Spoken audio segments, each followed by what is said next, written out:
माननीय सदस्यगण, ये सदन 1975 में देश में आपातकाल इमरजेंसी लगाने के निर्णय की कड़े शब्दों में निंदा करता है।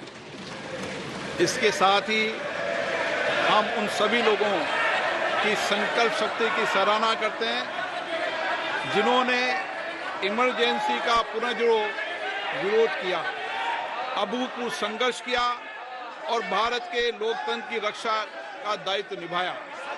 भारत के इतिहास में 25 जून 1975 के उस दिन को हम हमेशा काले अध्याय के रूप में जाना जाएगा। इस दिन तत्कालीन प्रधानमंत्री श्रीमती इंदिरा गांधी ने देश में इमरजेंसी लगाई और बाबा साहब अंबेडकर द्वारा निर्मित संविधान पर प्रचंड प्रहार किया था। भारत की पहचान पूरी दुनिया में लोकतंत्र की जननी के तौर पर है। भारत में हमेशा लोकतांत्रिक मूल्यों और वाद संवाद का समर्थन हुआ, हमेशा लोकतांत्रिक मूल्यों की सुरक्षा की, उन्हें हमेशा प्रोत्साहित किया गया। ऐसे भारत पर श्रीमती इंदिरा गांधी द्वारा तानाशाही थोप दी गई, भारत के लोकतांत्रिक मूल्यों को कुचला गया और अभिव्यक्ति की आजादी का गला घोटा गया।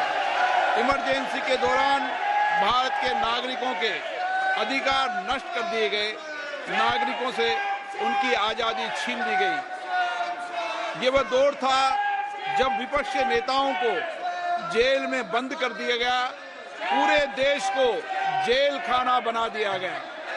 तब की तानाशाही सरकार ने अनेक पाबंदियां लगा दी गई थी, न्यायपालिका की स्वतंत्रता पर अंकुश लगा दिया गया था।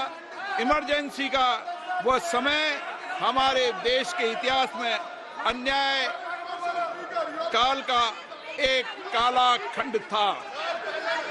आपातकाल इमरजेंसी लगाने के बाद उस समय कांग्रेस सरकार ने कई ऐसे निर्णय किए जिन्होंने हमारे संविधान की भावनाओं को कुचलने का काम किया।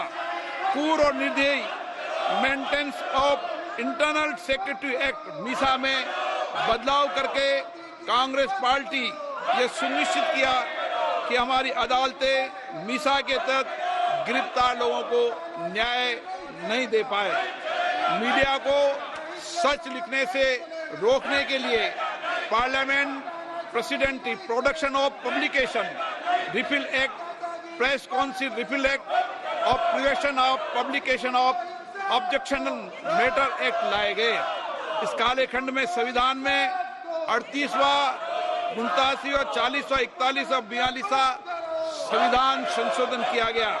कांग्रेस सरकार द्वारा किए गए संशोधन का लक्ष्य था सारी शक्तियां एक व्यक्ति के पास आ जाए, न्यायपालिका पर नियंत्रण हो, संविधान के मूल सिद्धांत खत्म किए जा सके।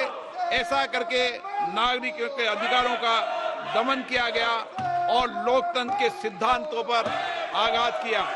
इतना ही नहीं, तत्कालीन प्रधानमंत्री श्री इंदिरा गांधी ने कमिटेड ब्यूरोक्रेसी और कमिटेड जुडिशरी की बात कही, जो उनकी लोकतंत्र विरोधी रवैये का एक उदाहरण है। इमरजेंसी अपने साथ ही ऐसे असामाजिक और तानाशाही की भावना से भयंकर चुनौतियों को लेकर आई, जिसने गरीबी, दलित और वंचितों को तबाह कर दिया। इमरजेंसी के दौरान लोगों को कांग्रेस सरकार द्वारा जबरन थोपी गई अनिवार्य नसबंदी का, शहरों में अतिक्रमण हटाने के नाम पर मनमानी का और सरकार की कुनीतियों का प्रहार झेलना पड़ा। ये सदन उन सभी लोगों के प्रति संवेदना जताना चाहता है। 1975 से 1970 कालाखंड अपने आप में एक ऐसा कालाखंड है जो हमें संविधान के सिद्धांतों, संघीय ढांचे और न्यायिक स्वतंत्रता के महत्व को याद दिलाता है। ये कालखंड हमें याद दिलाता है कैसे उस समय हम सभी पर हमला किया गया, क्योंकि जिनकी रक्षा आवश्यक है। ऐसे समय में जब आपातकालीन इमरजेंसी के 50वें वर्ष में हम प्रवेश कर रहे हैं, ये 18वीं लोकसभा बाबा साहब अंबेडकर द्वारा निर्मित संविधान को बनाए रखने, इसकी रक्षा करने और इसे संरक्षित रखने की अपनी प्रतिबद्धता को दोहराती है। हम भारत में लोकतंत्र के सिद्धांत, देश में कानून का शासन और शक्तियों का विकेंद्रीकरण अक्षुण्ण रखने के लिए प्रतिबद्ध है। हम संवैधानिक संस्थाओं में भारत के लोगों की आस्था और उनके अभूतपूर्व संघर्ष, जिनके कारण इमरजेंसी का अंत हुआ और एक बार फिर संवैधानिक शासन की स्थापना हुई, उनकी सराहना करते हैं।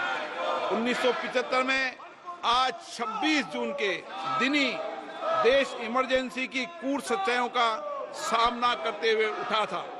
1975 में आज के दिन कैबिनेट ने इमरजेंसी का पोस्ट फैक्टो रेक्टिफिकेशन किया था। इस तानाशाही और असंवैधानिक निर्णय पर मोहर लगाई थी। इसलिए हमारी संसदीय प्रणाली अनगिनत बलिदानों के बाद मिली दूसरी आजादी के प्रति अपनी प्रतिबद्धता को दोहराने के लिए आज के प्रस्ताव किया जाना आवश्यक है।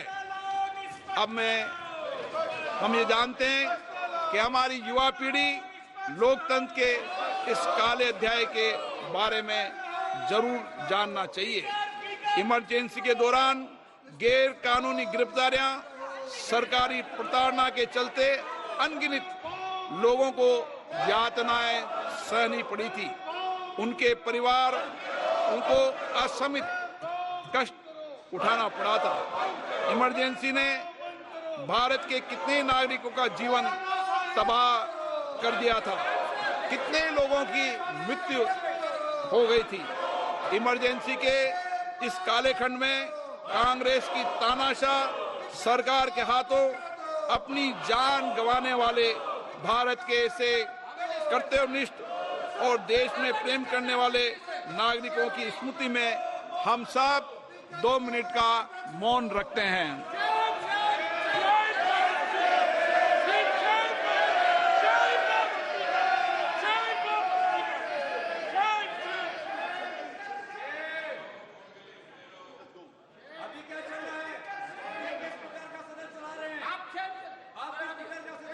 ओम शांति। सभा की कार्रवाई दिनांक 27 जून 2024 को राष्ट्रपति के अभिभाषण की समाप्ति के आधे घंटे के पश्चात के लिए स्थगित की जाती है।